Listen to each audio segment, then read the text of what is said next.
নমস্কার বন্ধুরা, আজ আমি তৈরি করছি ভাপা টক দই।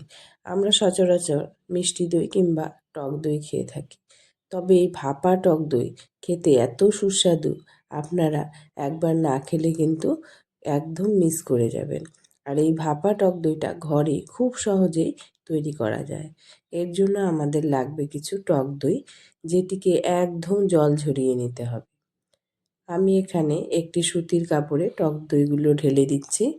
বাজারের কেনা দই হলে আপনাদের দইয়ের জলের পরিমাণটা একটু কম থাকবে।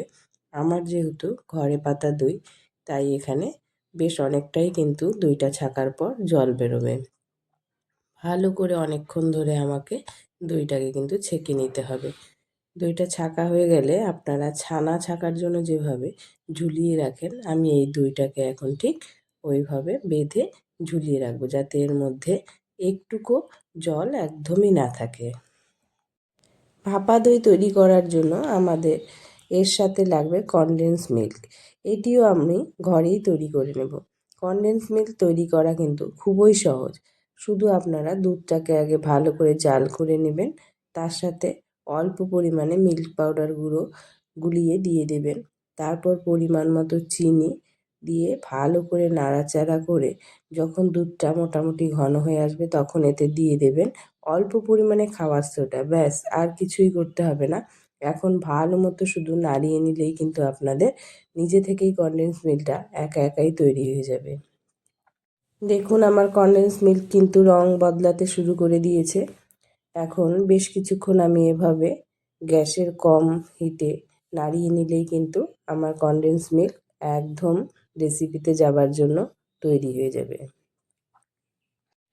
আমরা কিন্তু এই ভাপা দইয়ে আর মিষ্টি ব্যবহার করব না। আমরা এখানে কনডেন্স মিল্ক তৈরি করতে যে মিষ্টিটা ব্যবহার করলাম, সেই মিষ্টিটাতেই কিন্তু আমাদের ভাপা দইয়ের মিষ্টিটা একদম ঠিকঠাক হয়ে যাবে।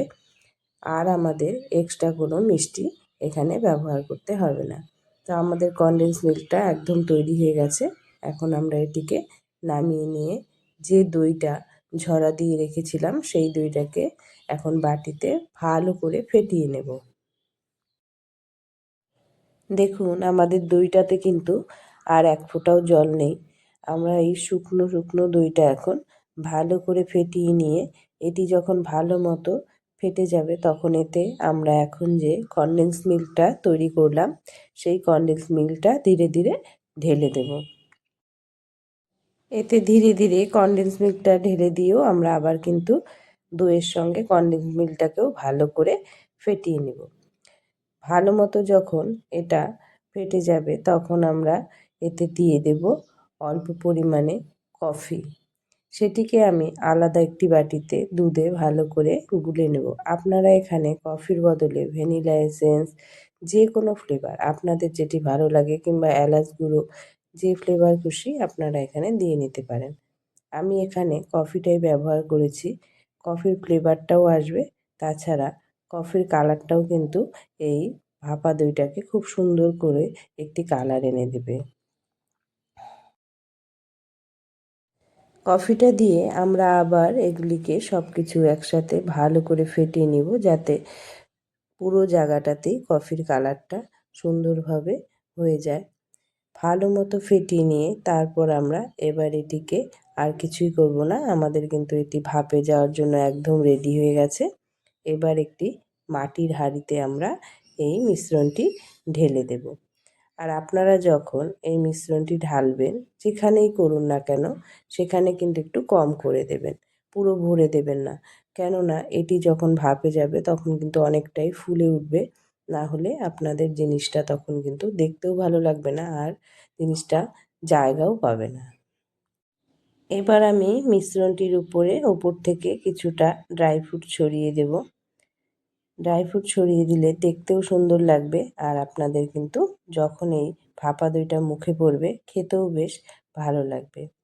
ড্রাই ফ্রুট ছড়িয়ে দিয়ে তার উপরে আমি আবার অল্প অল্প করে ওপর দিকে কিছু পরিমাণ কফি দিয়ে দেব। দেখুন, কালারটা কিন্তু কত সুন্দর লাগছে। আমাদের ভাপা দই ভাপে যাওয়ার জন্য কিন্তু একদম তৈরি। এবার আমাদের একে ভাপে বসানোর পালা। সেজন্য চুলায় একটি ঢাকনা আছে এরকম বাসন নিয়ে নেবেন। তার ভেতরে একটু উঁচু রাখার জন্য যে কোনো কিছু দিয়ে দিবেন। আমি এখানে একটি বাটি দিয়ে দিয়েছি, যাতে আমি যে দইটি ভাপাতে দিব সে যাতে একটু উঁচুতে থাকে। তারপর তাতে দিয়ে দেবো অল্প পরিমাণ জল। ওই জল থেকেই বাষ্পটা হয়ে আমাদের এই দইটাকে ভাপাবে। তারপর দইটাকে একটি প্লেট দিয়ে আমরা ঢেকে দেব। তারপর যে বাসনটাতে আমরা দইটা বসিয়েছি তার ঢাকনা দিয়ে সেই বাসনটাকেও আমরা ঢেকে দেব। তারপর আমি উপরে একটি ভারী কিছু দিয়ে সেই বাসনটাকে সেটে দিয়েছিলাম, যাতে ভেতরের বাষ্পগুলি বাইরে একদম বেরোতে না পারে। এবার দেখুন কিছুক্ষণ হওয়ার পরেই কিন্তু আমার ভাপা দইটি ফুলতে শুরু করে দিয়েছে। এটা কিন্তু এখনও হয়নি। আমরা আবার এটিকে ঢেকে কিছুক্ষণ করে নেব। গ্যাসের মিডিয়াম হিটে মোটামুটি 20 মিনিট ভাপিয়ে নিলেই কিন্তু আমাদের ভাপা দই একদম তৈরি হয়ে যাবে। দেখুন আমাদের ভাপা দইটি কিন্তু একদম তৈরি হয়ে গেছে। আর আমরা কতটা কম দই দিয়েছিলাম, আর এখানে ভাপে ফুলে কতটা দই বেরিয়ে গিয়েছে। আমাদের কিন্তু এখন মাটির পাত্রটি বেশ ভরে উঠেছে। এবার এটিকে সাবধানে নামিয়ে নিয়ে ঠান্ডা করে নিলেই কিন্তু আমাদের ভাপা দই একদম তৈরি হয়ে যাবে। তবে এখানে যে কালারটি আপনারা দেখতে পাচ্ছেন, ঠান্ডা হলে এর কালারটি আরও অনেকটা গাঢ় হয়ে যাবে। আর বড় বড় রেস্তোরাঁয় গিয়ে টাকা খরচা করে ভাপা দই খেতে হবে না, খুব সহজে ঘরেই তৈরি করে ফেলুন সুস্বাদু ভাপা দই। ভিডিওটি ভালো লাগলে অবশ্যই লাইক ও সাবস্ক্রাইব করে দেবেন, আর কমেন্ট করে অবশ্যই জানাবেন আপনাদের এই রেসিপিটা কীরকম লাগলো।